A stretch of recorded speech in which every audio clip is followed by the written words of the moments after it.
এই মুহূর্তে গ্রাম বাংলার পর্দায় দেখতে আপনি পাচ্ছেন ভেঙে সঞ্জয় পড়েন, ঘোষকে, তাহলে যার আপনি কথাতে কখন শুনে করবেন জীবনের এক নিজেকে? বিশেষ পরিবর্তন আসে। মানুষ সেই আপনাকে সঞ্জয় ঘোষের কথায় বক্তৃতা কথায় শুনতে আঘাত থাকুন। করবে, এটাই স্বাভাবিক নিয়ম। পরিবারের কেউ খোঁচা দেবে, বন্ধুরা কথা বলবে, এই সবের পরেও ধৈর্য ধরতে হবে। শুনে খারাপ লাগবে, কষ্ট হবে আপনার, কিন্তু মনে রাখতে হবে ধৈর্য সব থেকে বেশি মানুষের শক্তি প্রদান করে। যার ধৈর্য আছে সে তত বেশি শক্ত হবে। জীবনের সবচেয়ে কঠিনতম সময়ে যখন আপনি নিজেকে যদি ধৈর্য ধরতে না পারেন, তাহলে আপনি কখন পারবেন নিজেকে এই পরিস্থিতিতে ধৈর্য ধরতে?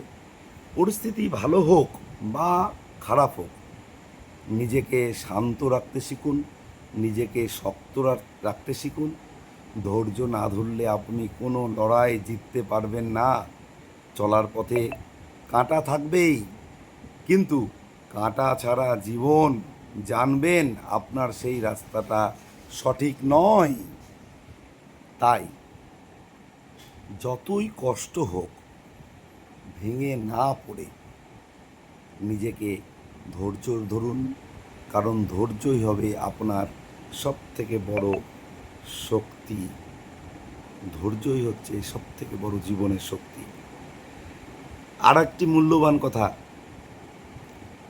সেটি হচ্ছে যখন আপনি দেখবেন আপনার জীবনে কোথাও কখনো আপনার গুরুত্ব, আপনার ভ্যালু, সে যে কোনো রিলেশনশিপ, পরিবার, friend circle, job circle, social media, যে কোনো জায়গায় আপনি যদি মনে করেন যে আপনার গুরুত্বটা, আপনার যে ভ্যালু, সেটা আপনার অপরপক্ষের মানুষ দিতে পারছে না,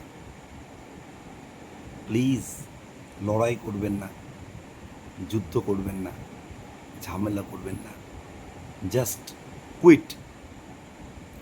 নীরবে নির্ভীকতে আপনি সেখান থেকে বেরিয়ে আসুন। দেখবেন আপনি অবশ্যই ভালো থাকবেন।